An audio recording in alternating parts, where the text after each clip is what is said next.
La France championne d'Europe de l'attractivité. C'était le message porté par Emmanuel Macron et le gouvernement au sommet Choose France de mai dernier. Politique de l'offre assumée devant quelques 180 patrons mondiaux pour annoncer des investissements étrangers importants. Depuis, l'instabilité politique hexagonale a eu quelque peu tendance à échauder les investisseurs. Et surtout de façon structurelle, c'est une faiblesse de la demande qui mine le continent européen. Dans ce contexte que nous dit la multiplication ces derniers mois des défaillances d'entreprises et des suppressions massives d'emplois, quelle dynamique chez les cadres et professions intermédiaires qui ne sont pas épargnés par ces phénomènes, et quelle réindustrialisation aujourd'hui et demain. Bienvenue dans Perspective.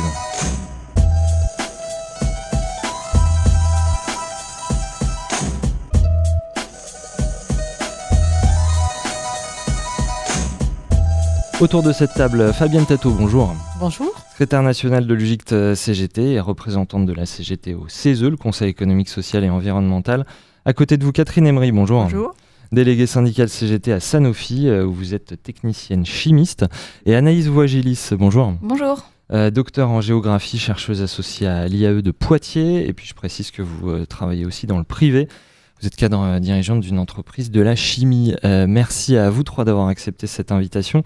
On va partir de l'actualité avec la situation de l'emploi qui s'est dégradée en 2024, particulièrement en fin d'année sur le 4e trimestre. Très nette hausse des inscrits à France Travail en catégorie A, plus forte sur un trimestre en une décennie à près de 4%. De son côté, Fabienne Tato, la CGT dénombre quelques 200 000 emplois supprimés ou menacés, les deux, c'est important, depuis septembre 2023, rejoignant une estimation du cabinet Altares. Alors chez les ingés cadres tech agents de maîtrise, le chômage y reste classiquement inférieur aux autres groupes socio-professionnels, mais il est impacté également, Fabienne Tato. Comment ? Oui, tout à fait. Je pense qu'il faut casser aujourd'hui le mythe du cadre protégé du chômage. On a des chiffres alarmants. C'est ce que nous dit l'APEC notamment, avec une progression jamais vue depuis les années 90, comme vous le disiez. L'APEC, l'Association pour l'emploi des cadres, qui est un organisme paritaire. Ouais. Exactement. Donc, si on regarde les chiffres, en fait, on n'a plus que doublé le nombre de demandeurs d'emploi parmi les cadres. Et si on regarde de plus près, ça mérite aussi d'être creusé, on a aussi une problématique particulière sur l'emploi cadre parmi les seniors qui ont beaucoup plus de mal à retrouver un emploi. Donc, c'est aussi une dimension importante à prendre en compte. Voilà, la sonnette d'alarme est vraiment tirée sur le niveau aujourd'hui auquel l'économie est touchée, puisque toutes les catégories de salariés sont touchées, y compris les cadres, mais y compris aussi les professions techniciennes. Même si c'est pour l'instant encore dans une moindre mesure, il y a quand même des effets de cascade qui se jouent dans la structuration de l'emploi et dans les territoires. Avec une accélération récemment, là où Alors, ce que nous donne comme information l'APEC, c'est qu'on est sur une augmentation en un an de 1,1 point, ce qui est quand même très très très important par rapport à la dynamique. Donc sur les cadres, là. Ouais. Ouais, sur les cadres. Donc c'est une accélération qui doit nous alarmer et qui démontre qu'il y a une extrême fragilisation de l'industrie en fait. Anaïs Voigilis, est-ce que vous êtes surprise par ce sursaut du chômage et par l'impact qu'il a sur les professions qualifiées ? En fait, on ne peut pas être surpris du sursaut du chômage quand on voit que depuis maintenant presque un an, on a une multiplication des annonces, soit de fermeture d'usines, soit de mise sous cocon d'ateliers, soit de réduction des effectifs. Si on prend par exemple l'exemple du secteur de la chimie, aujourd'hui vous avez 80% des entreprises de la chimie qui annoncent vouloir avoir des plans d'économie, dont 30% qui commencent à parler de réflexion sur des plans de sauvegarde sur l'emploi. Donc mécaniquement, si l'industrie détruit de l'emploi, eh bien, on a une augmentation du taux de chômage parce que, par ailleurs, l'économie n'est pas capable de générer d'emplois dans d'autres secteurs. Et on voit bien que la réindustrialisation qui semblait s'amorcer sur la période 2021-2023, eh bien, elle connaît un coup d'arrêt. C'est-à-dire c'est non seulement les entreprises existantes qui sont en train de connaître de grandes difficultés, mais les entreprises qu'on pensait qui allaient créer des emplois, notamment toutes les start-up industrielles, mais aussi les emplois qui devaient être créés à travers les investissements directs étrangers, les IDE dont vous parliez en introduction là, avec Choose France, et ne se traduisent pas en création d'emplois comme on l'espérait, parce que finalement c'est toute l'économie qui est en difficulté. Et si on essaye de comprendre pourquoi, je pense qu'il y a à la fois un rattrapage post-Covid, parce que les plans garantis par l'État, les prêts garantis par l'État, les PGE, commencent à devenir exigibles. Et il y a un certain nombre d'entreprises qui ne se sont peut-être pas questionnées sur leur modèle tant qu'elles en avaient les moyens, et donc qui se retrouvent aujourd'hui confrontées à ce mur finalement de la dette et avec une incapacité à rembourser. De défaillance d'entreprise massive, là, c'est ça? Oui, là on a une augmentation, on est sur des niveaux de ce qu'on connaissait bien plus élevés qu'avant le Covid. On a un prix d'énergie cher, et donc si je reprends... Le quoi qu'il en coûte était un airbag, il est percé là, c'est ça? Ouais, c'est très clairement, aujourd'hui on se rend compte qu'on a un phénomène de rattrapage, même si on essaie de nous dire que non. Et puis après, il y a deux autres facteurs qu'il faut regarder. C'est le prix de l'énergie qui est structurellement plus haut en Europe qu'ailleurs dans le monde. Et ça, pour les entreprises, notamment, si je reprends l'exemple de la chimie, qui sont très dépendantes de la question du prix de l'énergie, c'est un impact. Et une demande, ce que vous évoquiez, qui est atone en Europe. On a une très faible demande, mais en plus qui est... un sujet d'autant plus problématique que la Chine a elle-même un tassement de sa demande, donc elle cherche à des débouchés de marché vers l'Europe, d'autant plus qu'elle a du mal à accéder aujourd'hui au marché américain qui est en train de se fermer avec toutes les mesures prises par Biden puis par Trump. Donc on a vraiment une situation d'étau, à la fois une demande qui est faiblement dynamique, une structure de coûts qui augmente et qui est sur... on a tendance à parler dans le débat public des salaires, mais en fait, c'est beaucoup d'autres postes de coûts qui augmentent, et notamment énergie, matières premières. Et la rivalité avec les autres États dans ce contexte géopolitique n'est pas évident.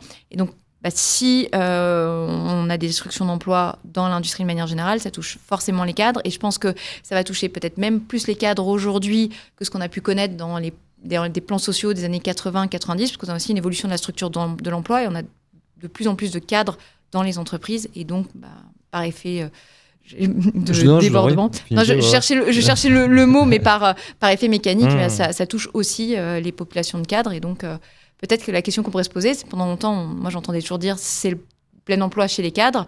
L'inquiétude qu'on pourrait avoir, c'est est-ce qu'on arrive aussi à la fin du plein emploi, et donc plus personne n'est préservé d'un risque.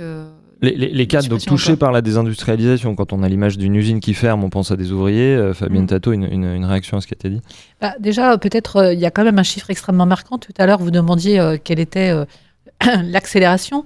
Les chiffres que l'on a disent qu'on a une accélération de 14% sur le chômage des cadres, comparé à celle chez les employés ouvriers qui est d'environ 3%. Je donne les grandes lignes pour retenir les chiffres. Et dans la structuration du salariat aujourd'hui, on est sur des niveaux de structuration avec une part des cadres qui est quand même à 51% aujourd'hui.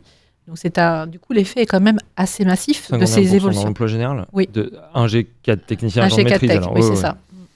C'est pour ça qu'il faut aussi prendre en considération d'ailleurs l'impact de la désindustrialisation et du chômage sur les professions techniciennes et intermédiaires. À propos on a parlé de chimie, à propos de chimie, Catherine Emery à Sanofi, donc grand groupe évidemment pharmaceutique, c'est la structure en fait de l'emploi qui évolue beaucoup, en particulier ces 20 dernières années, avec une montée là du nombre de cadres et une baisse en parallèle des professions intermédiaires dont vous faites partie en tant que technicienne, et baisse des ouvriers employés, Catherine Emery. Oui, alors en fait, Sanofi, sur les 10 dernières années, nous étions à peu près en France 30 000 salariés, groupe, toutes catégories professionnelles confondues. Nous ne sommes plus que 19 700 aujourd'hui, avec la vente de notre pôle médicaments grand public, dont vous avez sûrement entendu parler, avec notre filiale Opella qui va être vendue à un fonds américain ces jours-ci. Ça a été annoncé mardi. C'est l'exemple emblématique le Doliprane est le médicament phare, mais en fait il y a 130 médicaments qui font partie de la corbeille d'Opella. Donc, et parallèlement, donc très rapidement, et l'objectif de la direction Monde, c'est en France de passer à un effectif de moins de 10 000 salariés à l'horizon 2030. Avec comme moteur la digitalisation et l'implémentation de l'intelligence artificielle. Parallèlement, en recherche et développement, il y a ça évolue très vite. Notre nouveau patron Monde, lui, a comme vision un modèle type Pfizer, qui est uniquement racheter des licences et faire fabriquer à des sous-traitants. Et ce serait même en France nos propres usines qui pourraient être séparées de de Sanofi et être sous-traitants. Externaliser les propres usines de Sanofi. Parce que c'est l'illustration un peu on a de la fameuse formule du patron Serge Touroux il y a quelques années déjà, de l'entreprise sans usine en fait. Voilà, tout à fait. En fait, Pfizer a fabriqué son vaccin Covid pendant la crise Covid, donc 2020. Sur ce modèle-là, en fait, Pfizer n'a très très peu d'usines dans le monde. Donc, ils ont c'est BioNTech qui a fabriqué qui était une start-up qui a fabriqué le vaccin. Qui a participé à le développer, oui, voilà. Avec Pfizer. Pfizer a racheté la licence et l'a fait même développer pour la France. Sanofi a fabriqué le médicament, Alors, ce que le vous vaccin dites, de c'est Pfizer. que Sanofi, qui n'a pas réussi à faire de vaccin, s'est mis à fabriquer le vaccin de Pfizer. Oui, et Sanofi n'y a pas cru. A cru comme la grippe, le H1N1. Alors, c'était du temps de Madame Bachelot, mais je ne me rappelle plus quelle année. N'a pas cru que le vaccin, que le virus allait être aussi impactant pour la santé mondiale. Et puis, en fait, très vite, comme Pfizer avait un vaccin à développer, Sanofi n'a pas cherché tant que ça à le développer et a préféré fabriquer le vaccin Pfizer. Ce que vous dites, c'est que c'est cette politique assumée d'externalisation de la recherche et développement et de la production qui explique un effondrement en 20 ans du nombre d'ouvriers employés et de professions intermédiaires chez Sanofi. En revanche, une montée des cadres. Quoi. Alors, ça va être une entreprise de cadres. Alors, en R&D, effectivement, on est à peu près à 51% de cadres dans le groupe en France. Et plutôt, on est en train de passer très rapidement à 80% des salariés de la R&D. Mais attention, ça s'accompagne avec une chute de moitié des effectifs de la R&D. Donc, et là, l'évolution actuelle, c'est effectivement de se séparer de ces techniciens. Et le modèle de notre directeur monde, c'est donc du coup de n'acheter que des licences et donc de garder qu'un très très petit nombre de cadres très haut, très fortement diplômés, et pour être capable de gérer la sous-traitance, faire des appels d'offres, aller voir, gérer, trouver les pépites, les futurs, ce qu'ils appellent les blockbusters, c'est-à-dire un médicament qui fasse plus de 1 milliard de chiffre d'affaires. Ça s'appelle un blockbuster, comme à Hollywood. Voilà, tout à fait. Donc, c'est ce médicament-là qu'on cherche dans des startups. Et puis, ils disent quelques centaines, mais à peine dans le monde de cadres très, très hautement qualifiés. Fabienne Tato. Oui, là, ce témoignage, je le trouve très, très éloquent du modèle sur lequel se sont positionnées les sociétés dans leur ensemble, les grandes entreprises, notamment celles du CAC 40, on les pointe souvent.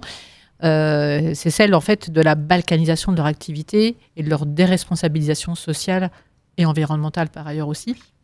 En fait, ils externalisent tous les risques sociaux et de recherche sur des petites entreprises, sur des startups. Et je crois, je ne sais pas si c'est le cas à Sanofi, mais ils vont même jusqu'à inciter des cadres en fait, à devenir des start-upers, à créer leur propre petite boîte de recherche et à prendre finalement tous les risques en étant des moins-disants sociaux, parce qu'ils n'ont plus à ce moment-là de protection sociale, ils n'ont pas la même protection sociale que celle qu'ils avaient dans leur entreprise. Donc on est vraiment sur une explosion en fait, du modèle social et un recul extrêmement important qui s'accompagne aussi, je reviens sur la recherche, à une vraie problématique en France sur la situation des chercheurs. En fait, pour relancer une industrie, on a besoin d'avoir une recherche. Ça veut dire des niveaux de financement de la recherche, mais aussi des chercheurs qui sont bien dans leur emploi. Alors, en fait, les chercheurs sont extrêmement précarisés, très mal payés comparés à d'autres pays. Anaïs Ouagelis. Alors, je vais essayer de compléter parce qu'il y a déjà pas mal de choses qui ont été dites. Je pense qu'il y a 4 points qui sont intéressants d'aborder. Un, c'est ce qui est évoqué là avec la stratégie d'un certain nombre de grands groupes. On pense à Sanofi, mais on pourrait trouver d'autres exemples qu'on a vus dans le secteur automobile, avec une sorte de double stratégie, soit d'externalisation des activités de fabrication, et ça a été très en vogue à partir du discours de Serge Chourouk, mais c'est un modèle qui a été largement diffusé aux États-Unis. On regarde des entreprises comme Nike, par exemple, elles vendent des produits physiques, mais elles n'ont plus d'outils de production. Donc cette externalisation est fondée là-dessus un peu. Voilà, et même il y a certaines entreprises qui se fondent de cette manière-là. On confie la production à d'autres. Alors parfois c'est en France en conservant les usines en France, mais en les vendant à des gens qui vont se spécialiser sur certaines activités, soit en délocalisant complètement la production à l'étranger. Et ça, il y a énormément de grands groupes qui l'ont fait. La deuxième chose, c'est au-delà de l'externalisation de la production, on a commencé à le voir, c'est l'externalisation ou la délocalisation des activités de R&D. Alors soit on conserve ces activités à l'intérieur du groupe, mais on les déplace dans des activités, dans des pays moins disants sur le plan social et à coût du travail plus faible. C'est ce qu'on a vu beaucoup en Inde. Par exemple, Valeo a énormément de chercheurs qui sont aujourd'hui en Inde, ou l'externalisation de ces activités. Et notamment, il y a aussi pas mal d'activités, alors je dirais peut-être moins qualifiées, mais c'est un côté péjoratif de le formuler comme ça, mais il y a eu aussi tout ce mouvement d'externalisation des fonctions dites support. On pense notamment à des activités de paie, etc., qui ont pu être soit confiées à d'autres, soit délocalisées dans des pays aussi à bas coût.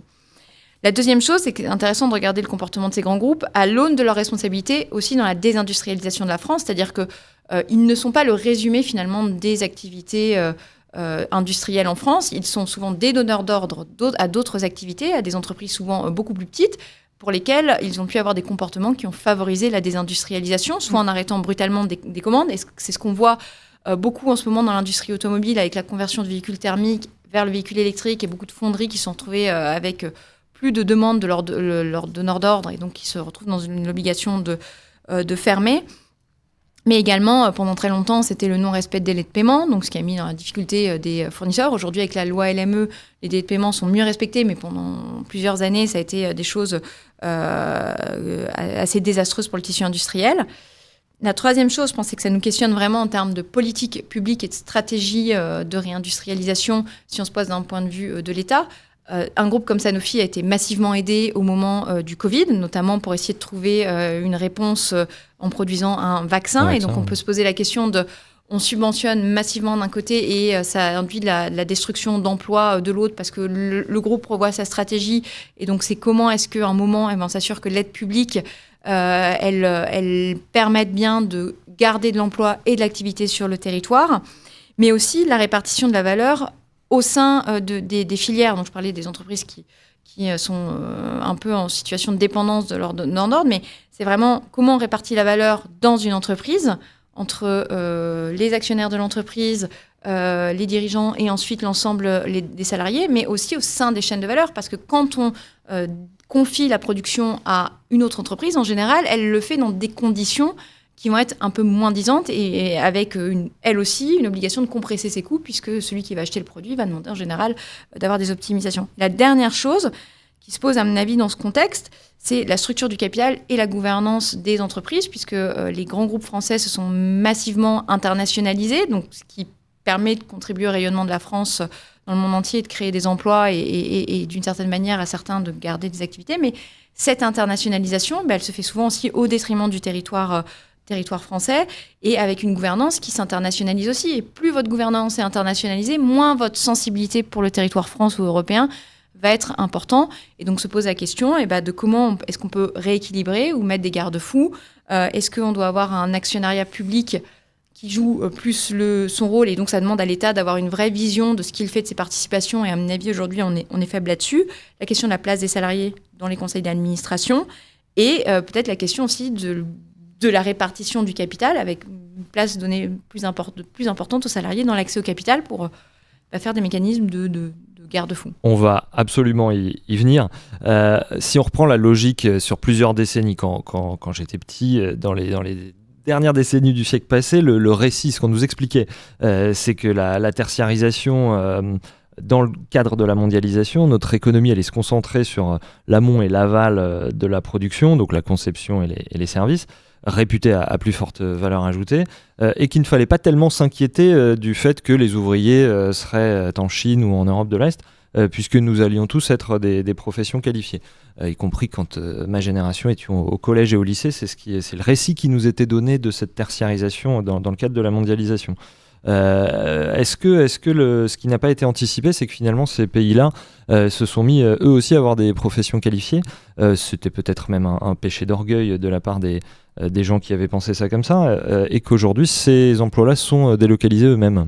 Anaïs Vogelis. En fait, c'est tout à fait ça. Il y a une sorte soit de grande naïveté, soit de grande hypocrisie de penser que les pays à qui nous confions notre production n'auraient pas à un moment envie d'aller remonter les chaînes de valeur pour à la fois eux-mêmes se développer. Je veux dire, et aujourd'hui, ce qu'on voit bien, c'est que si on prend l'exemple de la Chine, qui a considérablement remonté les chaînes de valeur, elle est aujourd'hui en train de nous ringardiser sur les technologies qui sont nécessaires à la transition écologique, sur peut-être les industries de demain. Et donc, on se rend compte qu'on est à la traîne, parce qu'il y a vraiment un lien qui doit se faire entre les activités de conception de R&D et les activités de production. Et les pays qui ont réussi à garder ce lien fort, on se rend compte qu'ils sont aussi beaucoup plus forts en termes d'innovation, puisque on a des échanges réguliers entre les usines, ceux qui innovent, parce qu'on ne peut pas avoir une innovation qu'on ne peut pas traduire en produits qu'on peut industrialiser. De la même manière, l'industrialisation, elle permet aussi d'améliorer la R&D. Donc les deux se font ensemble. Et donc, bien sûr, aujourd'hui, on se rend compte que cette stratégie n'était pas bonne.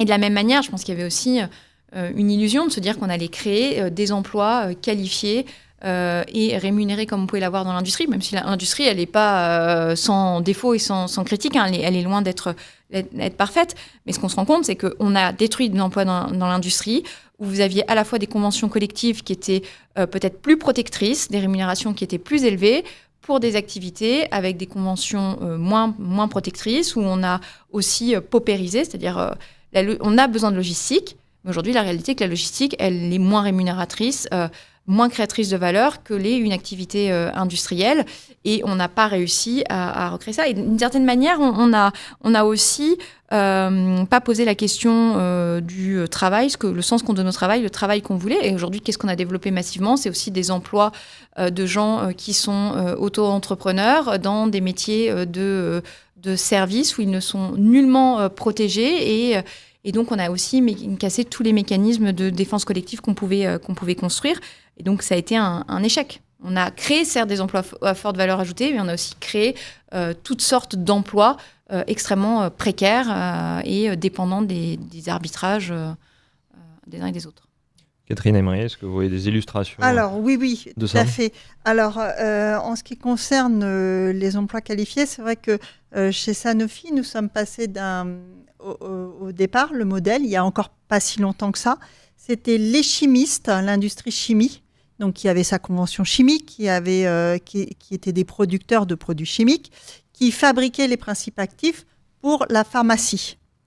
Sanofi, dans les années c'était 2000-2004, quand ils ont racheté Rhône-Poulenc-Rorer et puis d'autres, Sanofi, c'est devenu Sanofi Aventis, puis Sanofi, on nous a fait passer à la convention pharmacie. La convention pharmacie n'a pas de, c'est une convention qui ne fabrique pas. C'était une convention qui était pour des pharmaciens, des officines. Donc on avait il n'y avait pas les coefficients comme il y avait dans l'industrie chimique. Donc en fait, on a artificiellement fait passer les ouvriers au statut de technicien et des techniciens au statut de cadre. Mais en fait, n'empêche que c'était toujours les mêmes qui fabriquaient et qui... donc, on a fait évoluer. On a dit, on va vous faire évoluer. Mais en fait, dans les faits, il reste les fabricants, les techniciens et puis les cadres. Alors, ce que je vois aussi, c'est... nous, en ce moment, on a notre direction a une politique d'ubérisation. C'est-à-dire, on va fabriquer, on va délocaliser même notre recherche dans les hubs. Et même, alors, on a des hubs en Inde, des endroits où en fait on a toutes les industries. Pays émergents comme ça. Ouais. Oui. Alors toutes les industries. Si tant est que la notion de pays émergent soit toujours pertinente, mais oui, on a bien compris. Donc il y a l'Inde, il y a la Hongrie et même maintenant il y a la Colombie. Parce qu'ils se sont rendus compte que aussi bien en Inde que en Hongrie, il commence à y avoir de la concurrence. Et quand M. Macron nous disait à une époque il faut traverser la rue, c'est pas en France qu'il faut traverser la rue pour avoir un meilleur emploi, c'est en Inde et même à Budapest. Donc maintenant, leur vision, c'est d'aller en Colombie parce qu'il semblerait qu'il y ait encore un moyen de fidéliser ces salariés.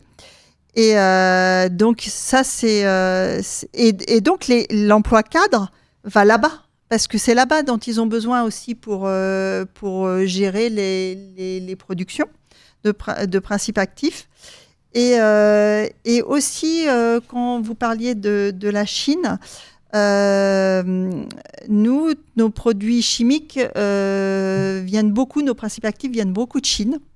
Et on s'est rendu compte pendant le Covid qu'en fait, quand ils nous fabriquent le principe actif du Doliprane, quand la Chine en a besoin, ça n'arrive plus en France. Et donc, il y a un vrai risque de souveraineté sanitaire en ce qui concerne Sanofi, mais j'imagine souveraineté dans plein de domaines de l'industrie avec ces politiques-là. Et dernier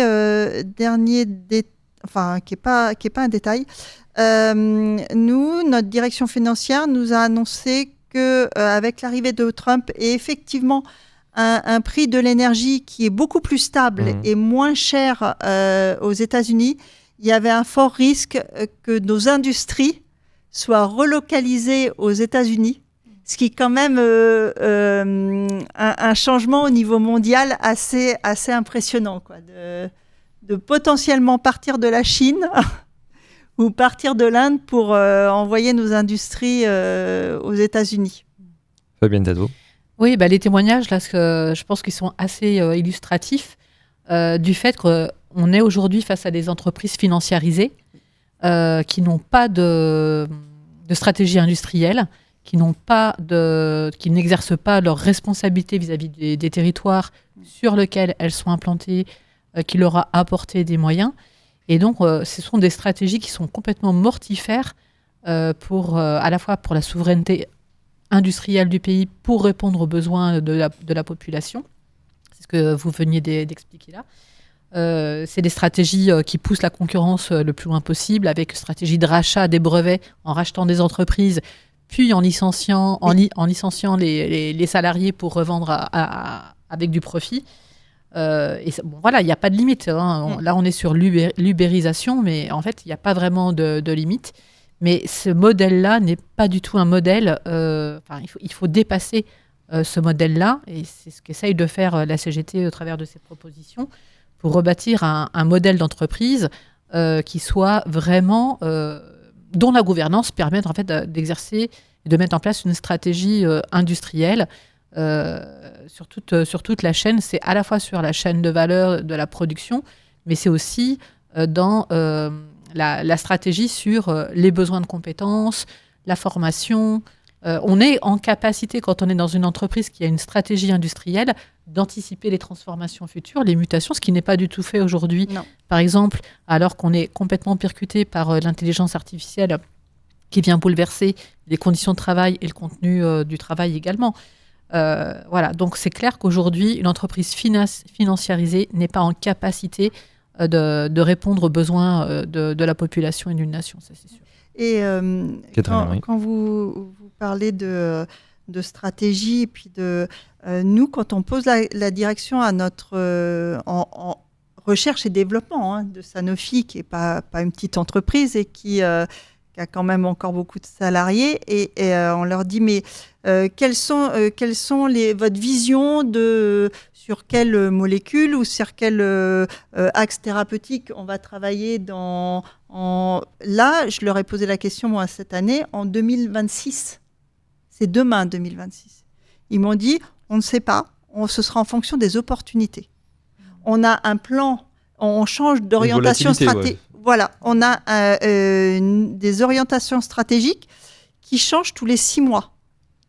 Il y a encore 1 an, quand je demandais au chef de la R&D France quelle est l'évolution des effectifs dans notre axe thérapeutique, c'était notre dernier axe thérapeutique français, parce que chaque pays a son axe thérapeutique. Nous, c'était l'oncologie. Quand je lui ai dit quelles sont l'évolution des effectifs, il m'a dit l'épaisseur du trait. Au mois de mars, là, on a eu un CSE, donc un conseil social et économique dans l'entreprise extraordinaire, pour nous annoncer que on arrêtait l'axe thérapeutique oncologie parce que des sociétés, nos concurrents, ont des meilleurs résultats que nous. Et on supprimait donc 70% des effectifs en axe thérapeutique oncologie. J'ai envie de poser la question juste...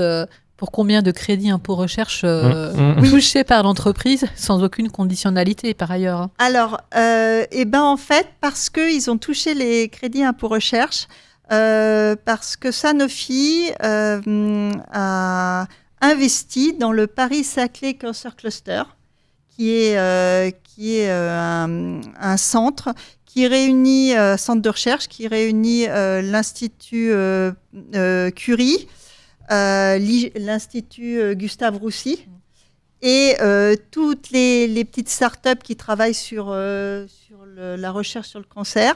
Et Sanofi préfère arrêter sa recherche et développement en interne pour aller vers cette structure, pour essayer de trouver effectivement, racheter potentiellement les licences qui seront découvertes par notre recherche académique en fait.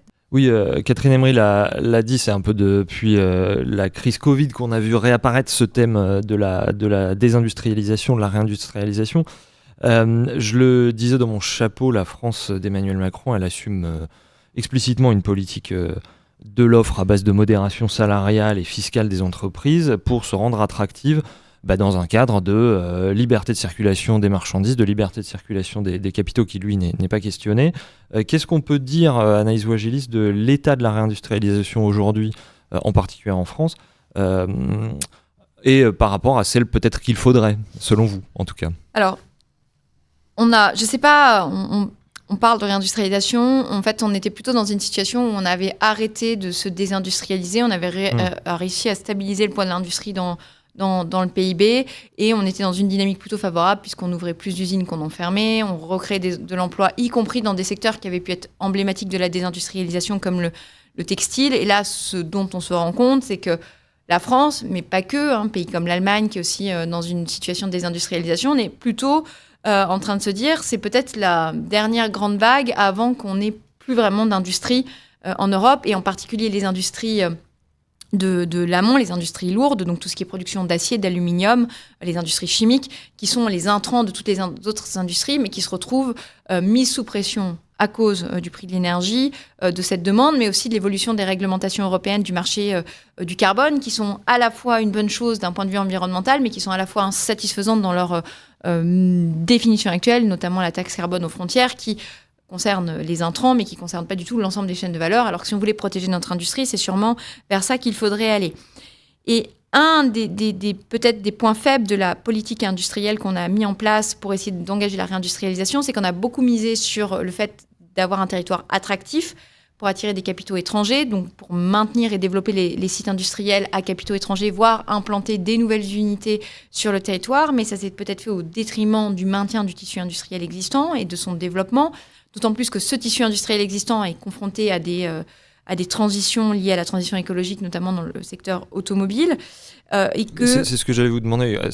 Être attractif vis-à-vis de l'étranger, c'est pas une stratégie en soi, c'est-à-dire être attractif vis-à-vis des autres et ne pas... Alors c'est un élément, je pense que c'est un élément c'est un élément d'une politique industrielle, ça peut pas être le seul, c'est-à-dire c'est avec le maintien, c'est avec la relocalisation d'activités stratégiques, c'est avec le développement de start-up qui doivent trouver des capitaux en France, ça ne peut pas être que les start-up, ça ne peut pas être que les capitaux étrangers, ça peut pas être que le maintien de l'existence, parce qu'on a aussi besoin de se projeter dans l'avenir. Le problème est que dans notre stratégie d'attirer des capitaux étrangers, on ne joue peut-être pas assez avec le fait d'imposer des transferts de technologies sur des technologies où on serait en retard et qui nous semblent clés pour notre souveraineté. On n'impose pas assez quand on met des mécanismes de soutien à la demande. On n'essaye pas assez de le flécher, parce qu'on s'interdit, on dit que c'est le cadre européen, mais de le flécher vers le territoire national ou le territoire européen. De la même manière, on n'a pas du tout réfléchi à des clauses de localisation, c'est-à-dire dire si vous voulez vendre sur le territoire européen, mais en fait vous produisez en Europe, ou au moins vous respectez les normes européennes. Et donc aujourd'hui, on est dans une situation où on veut réindustrialiser, mais on se heurte aussi à deux choses qui sont les situations européennes sont très hétérogènes et ça nuit au fait d'avoir une politique industrielle, une politique cohérente à l'échelle européenne et une vraie coopération entre les États membres.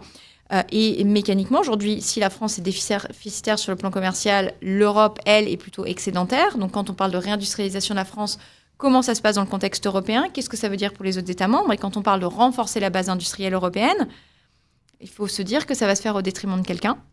La Chine, aujourd'hui, a des surcapacités de production mondiale.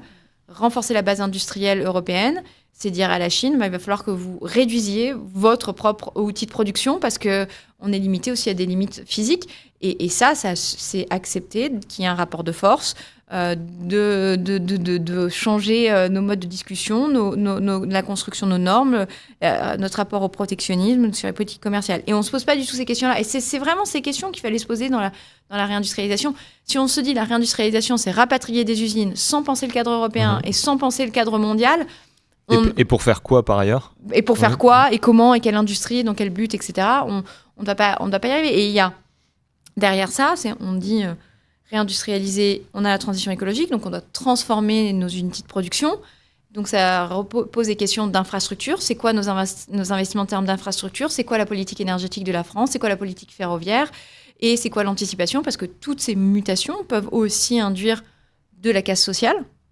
Et donc, comment est-ce qu'on l'anticipe? Et comment est-ce qu'on construit les politiques en faveur de ça? Je donne juste un exemple qui, à mon avis, parlera aux gens qui nous écouteront. À chaque COP, on dit qu'il faut sortir de l'énergie fossile.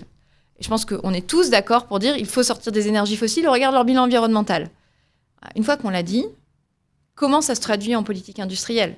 Sortir des énergies fossiles, déjà, c'est repenser la manière dont on s'habille. Si on donne un exemple vraiment très parlant, 70% sont des matières plastiques dont dérivées du produit fossile. Donc, toutes ces questions-là, il faut qu'on se les pose collectivement. Ça ne peut être qu'une réponse politique. C'est aussi le rôle des syndicats de venir interroger et de penser ce futur parce que ça concerne en premier lieu les salariés, ça concerne aussi les entreprises et ça nous concerne en tant que citoyens. Qu'est-ce qu'on veut construire comme société et comment est-ce qu'on contribue par nos choix individuels aussi à ces orientations collectives? À ce propos, justement, Fabienne Tato, si on dit que la réindustrialisation, ça n'est pas de revenir à l'industrie du passé, ça implique de nouveaux métiers, de nouveaux enjeux. Peut-être qu'on peut même faire le lien avec, en un mot, si vous le voulez bien, avec votre travail, vous, avec le radar travail-environnement, c'est-à-dire l'implication dans les entreprises des salariés sur les enjeux de transition. Je dirais quand même déjà un mot, c'est que penser une politique industrielle aussi, en tout premier lieu, c'est penser l'énergie dont on dispose pour pouvoir mener cette transition de notre outil industriel. Or, moi, je tire la sonnette d'alarme aujourd'hui sur ce qui se passe autour de l'implantation des centres de données en France qui se font vraiment à la sauvage, sans aucun cadre de réglementation, puisque ça n'est pas considéré comme un outil industriel, sans aucune concertation avec les populations, alors que l'impact de ces data centers est énorme en termes de demande d'énergie, et que EDF a fait des projections où, selon ces différents scénarios, on s'achemine vers une situation où on n'aura pas assez de production d'énergie pour répondre aux besoins. Donc on est dans ce contexte-là pour réindustrialiser. Donc, si je puis dire, en fait, il faut arrêter de penser les choses en silos, c'est un peu ce que vous disiez. Donc à l'échelle de la France, il faut arrêter de penser les choses en silos, il faut savoir tracer les trajectoires. Donc ça, il y a une responsabilité du gouvernement, de l'État, en fait, à faire de la planification. On a besoin d'avoir des entreprises qui prennent leurs responsabilités sociales aussi, c'est-à-dire qu'il faut changer en fait les gouvernances et les finalités de l'entreprise. Et je reviens à ce que je disais au départ, la définanciarisation est, à mon avis, quelque chose qui est incontournable pour avoir des entreprises qui répondent à nos besoins. Et troisième point, je pense que l'implication des salariés, elle est pour nous indispensable parce que on a des grandes compétences en France. Enfin, on a quand même des atouts pour mener la réindustrialisation, nos compétences, les infrastructures dont on bénéficie. Mais aujourd'hui, le destin des entreprises est entre les mains, grosso modo, de quelques actionnaires avec toute la structuration, avec le fait qu'ils sont donneurs d'ordre. Donc en fait, il y a un impact de leur stratégie sur les petites entreprises. Et donc, pour reprendre la main, on a besoin d'avoir des salariés qui soient en capacité, à partir de leur expertise, de s'impliquer dans la stratégie de leur entreprise. Ils connaissent leur travail, ils apprécient les besoins, ils sont capables d'innovation. Mais sauf qu'aujourd'hui, la réalité, c'est qu'ils ont très peu de droits d'intervention, tout comme leurs représentants. Nous ne disposons pas d'assez de droits d'intervention. Donc, ce que nous, on propose à la CGT, c'est un outil qui permet, en fait, d'aller sur ces terrains-là. C'est le radar travail-environnement. Et qui permet à la fois aux élus de s'emparer, en l'état actuel, de toutes les prérogatives des différentes instances qui sont très largement insuffisantes, mais qui permettent déjà de faire des choses. Bon, donc on peut le faire déjà mieux qu'on ne le fait certainement en ce moment. Et puis de mobiliser aussi les salariés, leur expertise, leurs propositions, pour faire émerger des propositions. Et notre syndicalisme, celui qu'on défend à la CGT, un syndicalisme de transformation sociale, a cette capacité justement à partir du travail, à s'appuyer sur l'expertise des salariés pour porter ces propositions dans les CSE, mais aussi dans les conseils d'administration où s'élaborent les stratégies. Et moi, j'insiste sur le fait qu'il y a un enjeu finalement auprès des salariés de syndicalisation, mais en même temps de bien choisir la forme de syndicalisation, ce pourquoi on se syndique. Est-ce qu'on se syndique uniquement pour défendre sa situation actuelle de travail? C'est déjà un premier ressort important. Ça reboucle d'ailleurs avec notre point de départ qui était l'emploi et le chômage. Ouais. Mais je pense aussi que pour nous, pour notre bien-être social, il faut aussi qu'on ait les moyens d'intervenir sur les stratégies d'entreprise. Et ça, il n'y a que la CGT qui est en capacité aujourd'hui vraiment de le proposer. Et ce n'est pas du tout le cas de syndicats catégoriels ou corporatistes qui nous enferment en fait sur un peu la portion congrue de la bataille, quoi. Anaïs Bouagelis, un mot de conclusion. Ouais, je voulais surtout réagir sur ce qui a été dit sur les data centers, que je trouvais assez intéressant, c'est de dire aux gens, à la fois, ça prend de l'énergie, ça prend du foncier au détriment de l'industrie, pour quelle création de valeur et quelle création d'emploi. C'est-à-dire que l'impact est conséquent et ça ne se fait pas en termes de création d'emploi et donc ni de création de valeur. Et c'est un peu tout l'enjeu auquel on est confronté. C'est-à-dire le financement de notre modèle social, c'est aussi notre capacité à créer de la valeur. Et je ne pense pas que les data centers soient la réponse, contrairement à l'industrie, mais à la condition qu'on définisse ce qu'on veut faire et qu'on y mette les moyens. Catherine Emery. Oui, au niveau de l'industrie pharmaceutique, nous, c'est une industrie qui, en Inde et en Chine, est extrêmement polluante, en fait. Et j'avais vu un reportage d'un dirigeant d'une société pharmaceutique qui disait, si vous voulez qu'on réindustrialise notre production en France et en Europe, il va falloir baisser vos prétentions de protection de l'environnement et des normes, etc., parce que nous ne reviendrons pas, parce que le coût de revient sera forcément plus élevé. Et je trouvais ça dramatique, parce que quand on pollue en Inde, en Chine ou partout ailleurs, on n'a qu'une planète, donc forcément, on sera à un moment impacté, à un moment, si on veut être juste, voire que soi-même, à un moment, on sera forcément impacté. Et que je trouve que dans le prix de quelque chose, ou que ce soit un médicament ou quelque bien que ce soit pris en compte le coût carbone. Parce que aujourd'hui, que la sécurité sociale nous dise je rembourse tel prix sur tel médicament, parce que nous, notre industrie est très très attentive à ces phénomènes, à ces mécanismes de remboursement. Et si on lui dit non, parce que vous l'avez fabriqué au prix de pollution, de vie dans d'autres pays, je je pense que ça pourrait les faire réfléchir et que à fabriquer de façon plus respectueuse de l'environnement. Et ça peut se faire chez nous. Merci à vous trois, Catherine Emery, Fabienne Tato, Anaïs Wagélis, d'avoir été des nôtres. À la technique, Sébastien Ramache, Stéphane Dujardin. Et merci à vous, amis auditeurs, de nous avoir écoutez jusque-là, diffusez cette émission, abonnez-vous gratuitement mais pas sans coût. Cette émission ne dépend ni de la publicité ni de vos dons. Si vous voulez la soutenir, syndiquez-vous. Salut.